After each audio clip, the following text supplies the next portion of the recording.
Naniniwala si dating Senate President Tito Soto na target ng umiikot umanong signature drive para sa charter change ang pagbuwag sa Senado. Sa panayam ng programang ito, sinabi ng dating senador o dating Senate President na gusto lang ng mga nasa likod nito na mawala ang balakid sa pagpasa sa mga isinusulong na batas. Maituturing daw na pagtataksil sa 1987 Constitution ang mga hakbang sa pagtulak ng tiyatsa.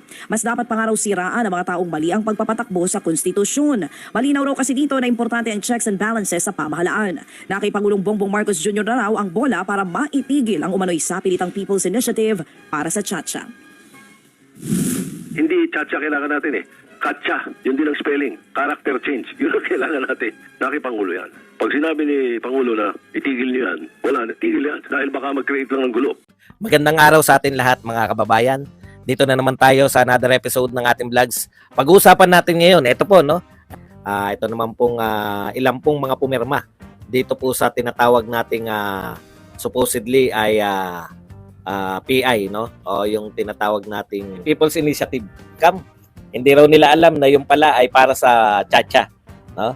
Pag-uusapan din po natin ito pong mga pagmamalaki ni Pangulong Marcos na wala na pong active na guerrilla front ang ating mga NPA. Parang may nakalimutan sa report si Pangulong Marcos. Nakalimutan niya na tinuloy niya lang yung mga at hindi po na-recognize yung mga importante pong programa ng dating siyempre hindi na po natin aasahan yan na i-recognize pa po yung dating Pangulo na si Pangulong Duterte. Yan po mapag-usapan natin, pero bago yan, kung bago ka pa lang dito sa ating channel, mag-subscribe ka na dahil ito lang ang channel na may nikilingan, may pinapanigan, una sa balita, huli sa impormasyon, kaya ano pang hinihintay nyo? Pindot na. Okay, pag-usapan po natin. No? Okay, punta po tayo rito sa na-scam. Ayan, na-scam daw po sila. Ito po ay isang tagpo. No? Ini-interview tong babaeng ilan lumagda sa pagsulong ng charter change, nais bawiin ng pirma. Ayan, ito po ay report ng CNN, hindi po ni Badong.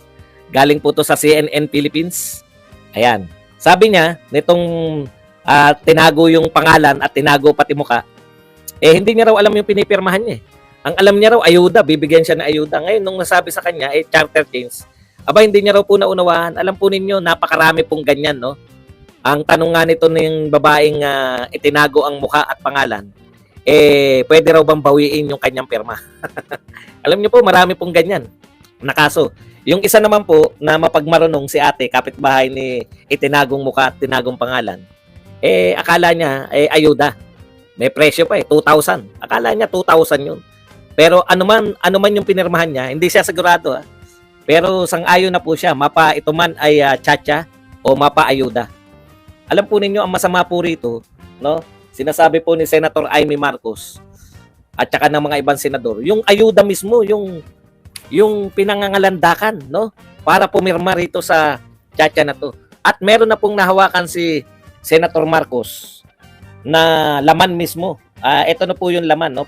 Ang pinapipirmahan po pala, hindi lang po yung tanong na gusto nyo bang baguhin yung konstitusyon. Meron pong pati po yung paraan ng pagbabago. Ito po yung nakalagay doon sa pinapakita ni Senator Marcos na form na nakuha raw niya sa isang staff at mismo doon sa mataas na tungkulin ng congressman, no? Ayon dito sa CNN Philippines. Dapat ginagano natin sa kumakalat na petisyon, pamamagitan ng joint voting ng Senado at Kamara. Bakit ano po pagkakaiba niyan, no? Siyempre tututol po rito yung Senado kasi joint voting 300 plus yung mga congressman, yung mga senador 24 lang sila. So kakainin lang po sila. Pero hindi po yan ang konstitusyon natin Ang nasa konstitusyon po natin, lagi pong separate voting. Magkaiba pong house yan. Yung mga simpleng batas po katulad ng pagpapalit ng kalye, pangalan ng kalye. Separate voting po yan. Iba po yung boto ng mga congressman. Hindi po joint. Kasi magkaibang house po yan. Ang gusto po ng pagpapapirma, aamyendahan yung konstitusyon sa pamamagitan ng joint voting. Yun po pala yung laman ng pinapipirmahan dyan sa People's Initiative na yan. No? Mali po yan. Dahil magkahiwalay po yung House of Representatives at saka Senate.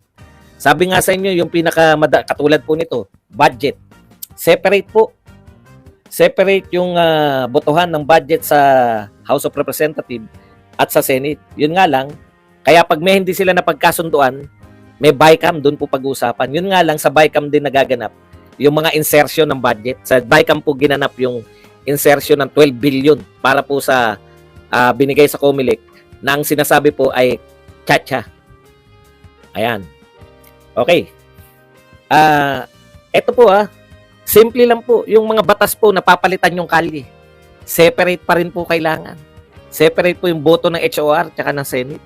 Bakit po sa napaka-importanting pagpapalit ng konstitusyon, bakit ang kahulugan po ng joint voting, chipwera na po Senado. Bakit po? 300 plus yun. Yung nasa HOR sa Senado, 24 lang sila. May chipwera po yung buong House ng Senate. Yung buong bahay ng Senado, may chipwera po. Kaya pala pinupush nila yan. Kaya pala yung sinabi ni Martin nung December na gagawa sila ng paraan na makakapag-charter change na hindi kasama yung Senado. Naisip ko noon, paano nyo gagawin yan? Nung Disyembre, nung sinasabi ni Martin yan, sinabi na ni Martin yan. Pero ang iniisip ko, paano nyo gagawin yan? Papayag ba Senado? Yung pala, through People's Initiative. Nakasulat pala. Ba? Na joint voting ang pag-amyenda sa konstitusyon. O yun po ang pinapipirmahan nila sa mga tao. No? Ayon, huwag natin kakalimutan yung source. Ayon kay Senator Amy Marcos. Mga ano talaga no? Talagang manggigigil ka At ang mahirap pa po nito, napakarami po. Eto malupit, buti pa nga sa Bicol, may 100 lang may kaya po yung sinasabi ni Mike Abe na baka pamasahe lang yan, sino bang taong papayag na 100 lang? Marami. Kung pinangakuan ka, natatanggap ka ng ayuda na 2,000 o mahigit pa. Hindi mo naiintindihan, Mike Abe, palibasa munyaman ka, no? Hindi mo naiintindihan yung mga mahirap. Sabi nga nung nagsabi, okay pa rin ako diyan. Mapa-charter change yung pirma ko o 2,000 na ayuda. Biruin mo, sinabi niya 2,000. Ano yun, manghuhula yung tao? Tsak yun, galing yun dun sa nagkumbinsi sa kanila na pumirma. 2,000 ang tatanggaping ayuda.